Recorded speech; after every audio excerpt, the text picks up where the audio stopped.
नाहिद हसन को बिल्कुल झूठी धाराओं में जेल में बंद किया हुआ है। मुझे तो ऐसा लगता है ये सरकार डरती है नाहिद हसन से। इसमें हिंदू मुस्लिम पना क्या है? इसने हिंदू मुस्लिम पने में क्यों देखे हैं लोग? हिंदू मुस्लिम पने में देख रहे हिमाचल में क्या हो रहा, हिंदू हैं। कश्मीर में क्या हो रहा, हिंदू हैं। ये क्या मतलब? और तुम बटे रहो हिंदू मुस्लिम में, तुम्हारा शोषण होता रहेगा। नमस्कार दोस्तों, कैराना विधायक नाहिद हसन को मुजफ्फरनगर जेल से चित्रकूट भेज दिया गया है। हलचलें तेज हो गई हैं और कैराना को लेकर जो बातें हैं वो आप अच्छी तरीके से समझते हैं किस तरह की बातें कैराना को लेकर की जाती हैं। फिलहाल कैराना विधायक नाहिद हसन तीसरी बार जीतकर विधानसभा पहुंचे हैं, लेकिन शपथ न होने के कारण उसमें बहुत सारी समस्या उनके सामने हैं। उनके जो फंडिंग है वो रोक दी गई है और अब जेल से ट्रांसफ़र भी हो चुका है। क्षेत्र के लोगों में काफ़ी रोष है, जो उनसे जुड़े हुए लोग हैं उनमें काफ़ी रोष है। और इस पर क्या कारण है, क्योंकि चित्रकूट जेल को बहुत ही ऐसी जेल माना जाता है जहां दिन में ही मर्डर हो जाते हैं, अंदर जेल में ही पिस्टलें चल जाती हैं। अभी कुछ दिन पहले एक मुकीम का मर्डर वहां पर हुआ था। तो क्या कारण है विधायक नाहिद हसन को जेल में पहुंचाने के, यहाँ से ट्रांसफ़र करने के? अखबारों में बहुत सारी चीज़ें छप रही हैं कि इकरा हसन की बढ़ती प्रसिद्धि से सरकार परेशान है। कुछ जगह ये भी बताया जा रहा है कि इकरा हसन जो कंडेला महापंचायत में आई उसका भी कारण हो सकता है, क्योंकि कहीं ना कहीं नाहिद हसन गाइड कर रहे थे इकरा हसन को कि कैसे चलना है और कैसे क्या करना है। समाज सेवी इस पर क्या सोचते हैं उस पर आज बातचीत की जाएगी। हमारे साथ चौधरी चरण सिंह चौहान जो कि एक समाज सेवी हैं, वरिष्ठ समाज सेवी हैं, इतिहास के अच्छे जानकार हैं और बखूबी बेखूब अपनी बातों को समाज में रखते हैं। चाहे वो किसानों की बात हो, गुजरों की बात हो, जाटों की पंचायत हो, हर जगह जाकर अपनी बात को रखने की कोशिश करते हैं और उसी पर बातचीत करेंगे कि क्या कारण है नाहिद हसन को इतना परेशान किया जा रहा है। काफ़ी भाइयों के बहुत सारे कमेंट थे कि अनिरुद्ध भाई एक वीडियो हो सके तो नाहिद हसन के लिए बनाया जाए, ताकि क्योंकि नाहिद हसन ने गरीबों की आवाज़ उठाई है और गरीबों की आवाज़ उठाने का खामियाजा नाहिद हसन को भुगतना पड़ रहा है। जब नाहिद हसन जेल जा रहे थे, गाड़ी में बैठते वक्त उन्होंने एक बात कही थी। जब पत्रकार ने उनसे पूछा कि मैं योगी की तरह रोने वाला नहीं हूँ, मैं योगी की तरह डरने वाला नहीं हूँ, क्या पता सरकार डराने की कोशिश कर रही हो, उसी पर बातचीत करेंगे। नमस्कार जी। नमस्कार जी। किस तरीके से देख रहे हैं आप नाहिद हसन को जेल से ट्रांसफ़र कर दिया गया है, मुजफ्फरनगर जेल से चित्रकूट भेज दिया गया है, किस तरीके से आप देख रहे हैं इसको? देखिए भाई, यहाँ हमारे चौहानों के 84 गांव हैं और उन 84 गांवों में कुछ हिंदू गुजर हैं और कुछ चलो।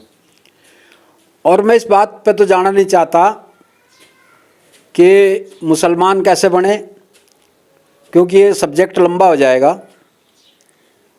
बाबा बुंदू साहब जो नाहिद हसन साहब के बाबा थे, हमारे भी बाबा थे, वो हमारी इस 84 के चौधरी थे। जैसे कि आज हिंदू गुजरों के चौधरी रामपाल सिंह हैं, लेकिन किन्हीं कारणों से मैं कह रहा हूँ ठेठ बोल। चलो। तो जिन कारणों से मुसलमान बने मैं उस कारण में तो जाना नहीं चाहता, क्योंकि अगर उस कारण में जाऊंगा तो लंबा हो जाएगा सब्जेक्ट। हाँ, एक बात है, हमारे जितने भी चौधरी हुए वो सभी अपनी सज्जनता की वजह से, अपने चरित्र की वजह से और अपने ईमानदारी की वजह से उनको समाज ने एक खिताब दिया। ऐसे नहीं कोई चौधरी बना जाता। चौधरी बनने के लिए उसकी एक क्वालिटी हो, एक गुण हो, उस गुण को ही पगड़ी पहराई जाती है, पगड़ी उसके सर पे ही रखी जाती है। बाबा बुंदू साहब चौधरी रहे, नाहिद हसन साहब के बाबा एमपी रहे, नाहिद हसन साहब के पिताजी चारों सदनों में रहे, उनकी माताजी MP रही और जरा सा भी चटा किसी तरह का भी नाहिद हसन साहब और के खानदान पे कोई नहीं लगा सकता। उनके बढ़ते प्रभाव को देख करके, उनके रुतबे को देख करके यहाँ की सरकारें दिक्कत मानती हैं, क्योंकि ये हिंदू मुस्लिम पे चलने वाली सरकारें हैं। अगर हिंदू मुस्लिम नहीं करेंगे तो इनका झंडा नहीं बुलंद होगा। और ये देश तो इस तरह का है यहाँ इकट्ठी चोरी करते हैं लालू प्रसाद यादव और जगन्नाथ मिश्र। लालू प्रसाद यादव को जेल और जगन्नाथ मिश्र को बेल, रिहा इकट्ठी चोरी करने में। किसी भी के भी ऊपर सरकार कोई भी एक्ट लगा करके किसी को भी जेल भेजा जा सकता है। नाहिद हसन ने किस तरह का कोई पाप नहीं किया, कोई अन्याय नहीं किया, कोई जुल्म ज्यादती नहीं की। इस तरह का उनके चरित्र पे कहीं से कहीं तक कोई लांछन लगाने की जगह नहीं है, लेकिन फिर भी उनको जेल में रखा जा रहा है। और ये हमारे समाज की कमजोरी की निशानी है और कोई वजह नहीं है। आज नाहिद हसन का नंबर है, कल थारा नंबर आ जाएगा।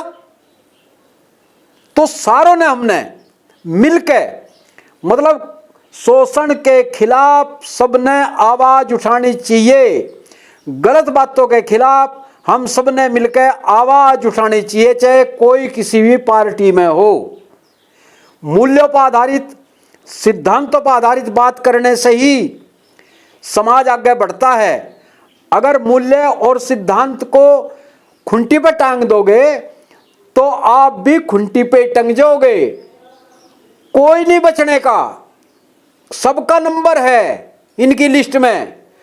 आपको भी ये दूध का धुआ नहीं समझते, किसी को भी, हिंदू को भी मुसलमान को भी इनकी आंखों में रड़के हैं हम। और अगर इनकी आंखों में रड़कने से बचना चाहो तो सारे एक होकर आवाज उठाओ, गलत बात के खिलाफ बोलो। जिसके साथ भी कोई जुल्म ज्यादती होती है उसके खिलाफ सबने आवाज उठानी चाहिए, वरना तुम्हारा मतलब नाम लेवा भी कोई नहीं पाने का। अगर जिस हालत से आप लोग चल रहे हो, जिन रास्तों को से समाज चल रहा है, अगर उन्हीं रास्तों पे चलता रहा तो कल आने वाला टाइम बहुत भयानक होगा। और आने वाली नस्लों के लिए आप इतने कंटे बो के जाओगे कि उन कंटों को उखाड़ने में भी पूरी नस्ल बर्बाद हो जाएगी, लेकिन कंटे नहीं उखड़ पाने के।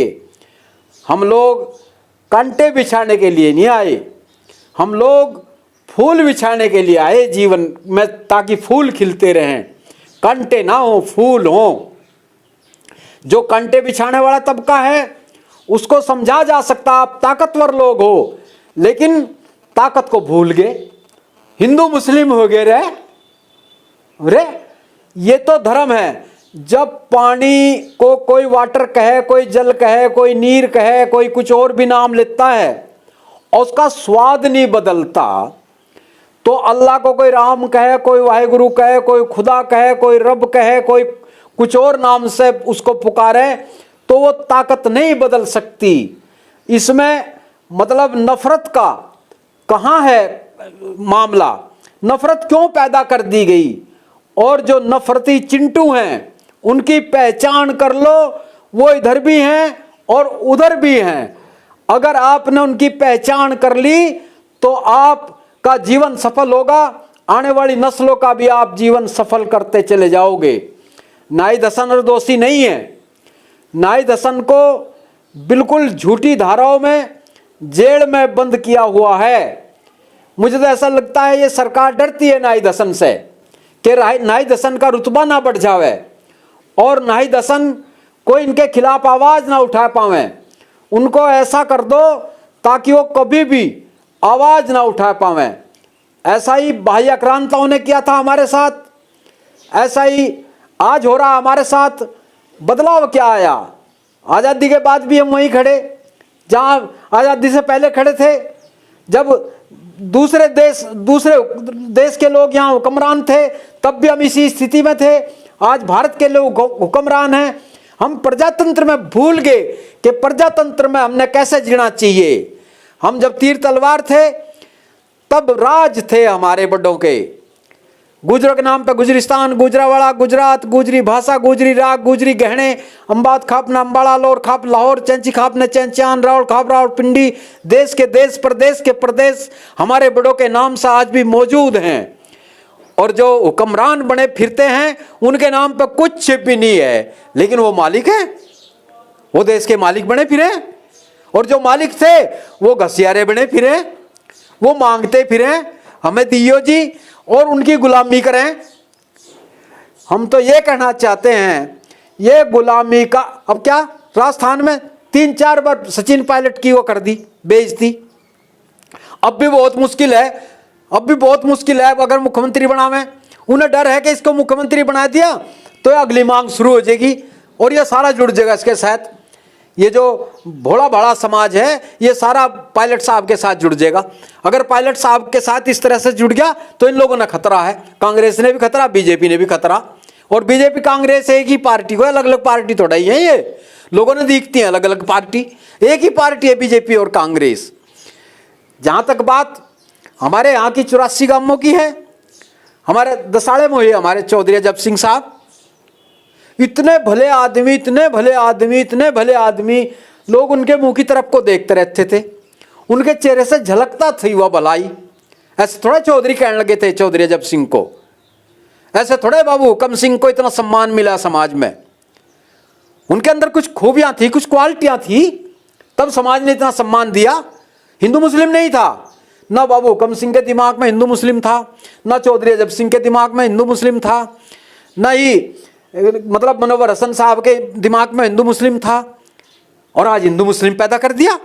जब हमारे बाप दादा हिंदू मुस्लिम में नहीं थे तो हम कैसे आएंगे हिंदू मुस्लिम में?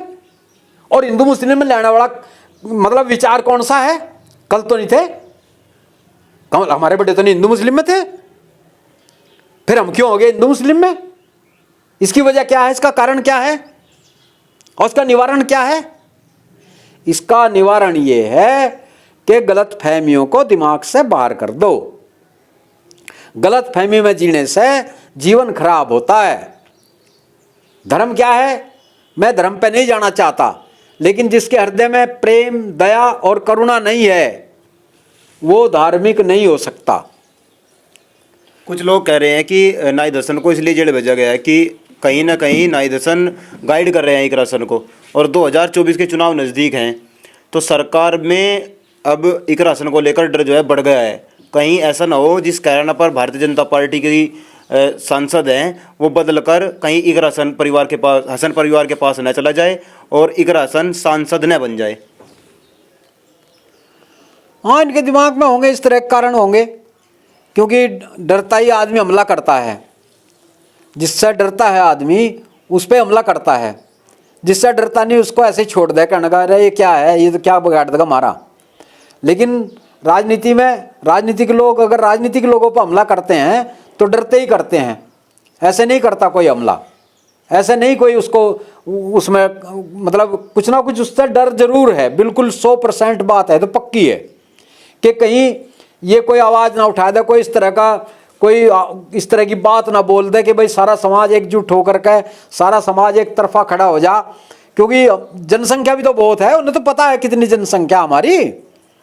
और अगर एक झंडे के नीचे इकट्ठे हो गए ये, फिर तुम कुछ भी नहीं रहने के, तुम्हारे पास है क्या सौदा। लेकिन इनको एक झंडे के नीचे किसी भी तरह से एक झंडे के नीचे इकट्ठे ना हो जाए समाज, ये किसान वर्ग, ये कृषक कुल एक जगह इकट्ठा ना हो जा, और कोई इनका नेता इस तरह का खड़ा ना हो जाए जो इनको जगह दे। क्योंकि जाट तो जो है ना जागरूक जाती है।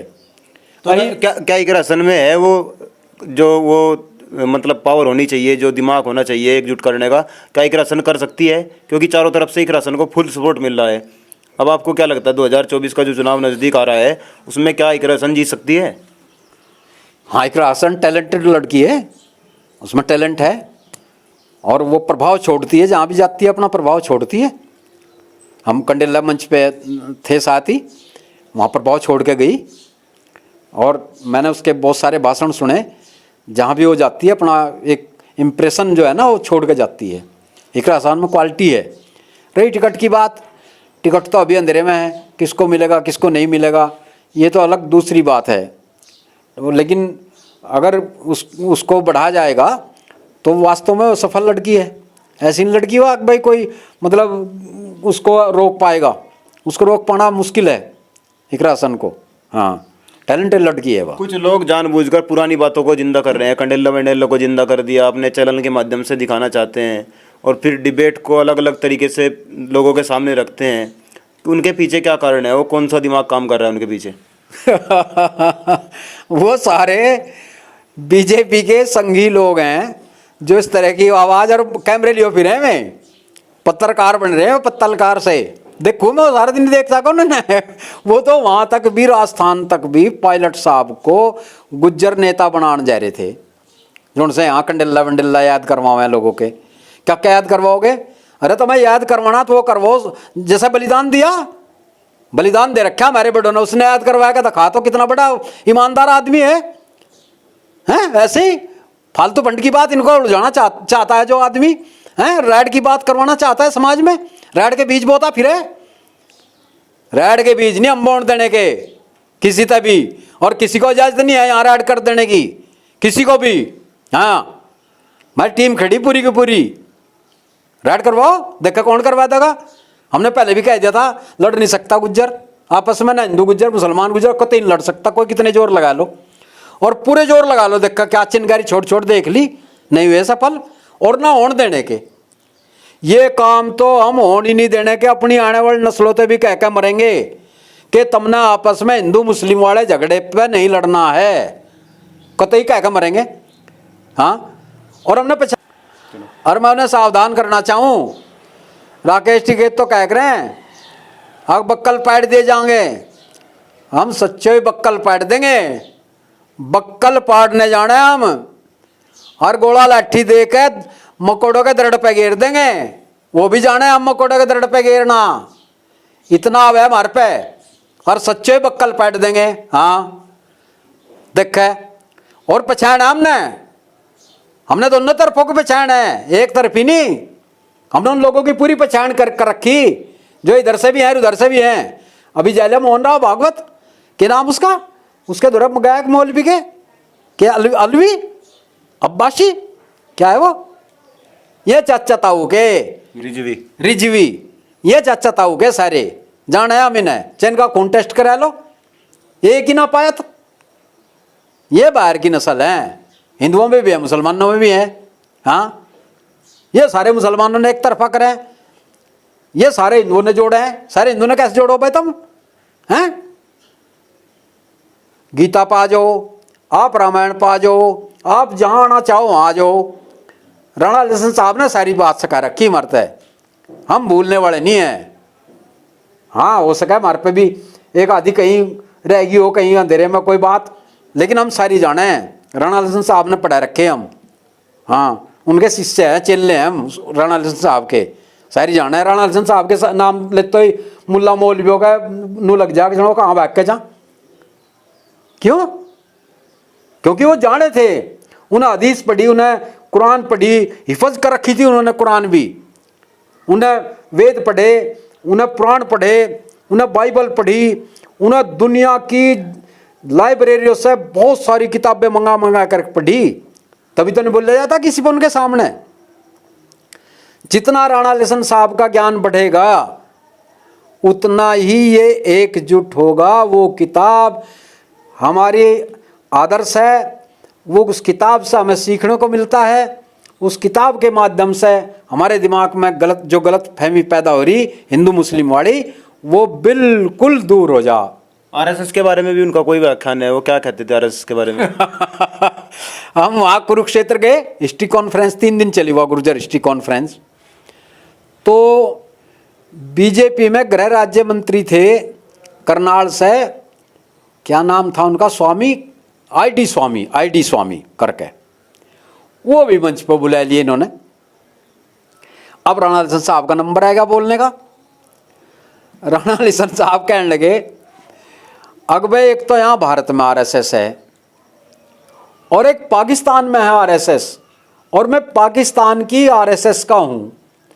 पाकिस्तान की आरएसएस का मतलब है रगड़ो शेख सैयद, आरएसएस रगड़ो शेख सैयद। और जो भारत की आरएसएस है उसका मतलब है रगड़ो सारा समाज, सब न रगड़ गेरो। ये भारत की आरएसएस है। आईडी स्वामी बेचारा नु देख राणा लिसन साहब की डरने, लेकिन उनके सामने बोलने की हिम्मत पड़े थी।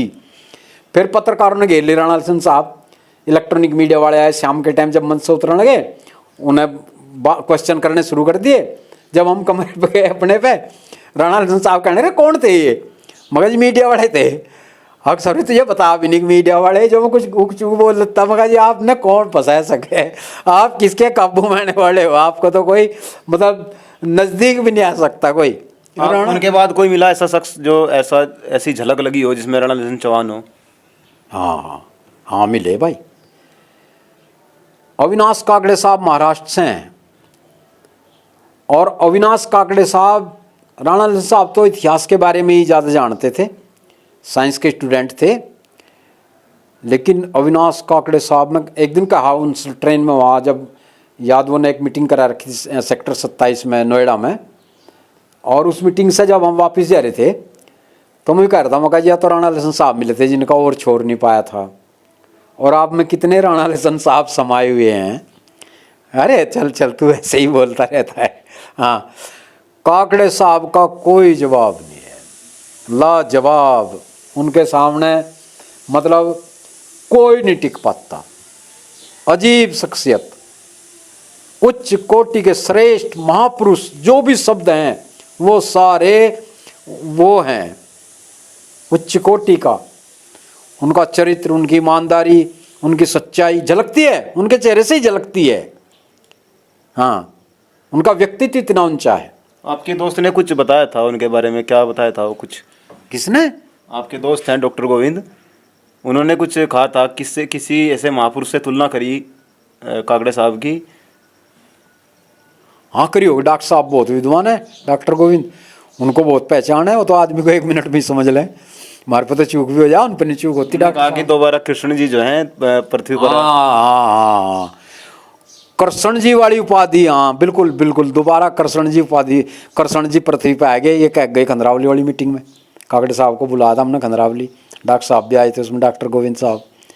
और डॉक्टर गोविंद ने कहा ओ ये तो बहुत ऊंची शख्सियत है, और उनमें तो कृष्ण जी वाली झलक मारे है। भाई वाह डॉक्टर साहब, हाँ नू कह गए मेरे तो सहज में। चलो बहुत बहुत धन्यवाद आपका समय देने के लिए, और नई नई वीडियो के साथ हम आपके साथ जुड़े रहेंगे। लगातार आप भी जुड़े हैं गांव गवान के साथ। नई वीडियो जल्द आपको लेकर आएंगे, और अभी कुछ ही देर के बाद आपके सामने एक बहुत ही ज़बरदस्त वीडियो आने वाली है, जो कि कांदला कॉलेज नेशनल की वीडियो है। उसमें बहुत सारी बातें आपको ऐसी बताई जाएंगी जो आपने आज तक नहीं सुनी थी, चाहे वो जनरल डायर की बात हो या इतिहास की बहुत सारे टॉपिक हों। कैमरामैन हुसैन के साथ अनिरुद्ध चौहान, धन्यवाद।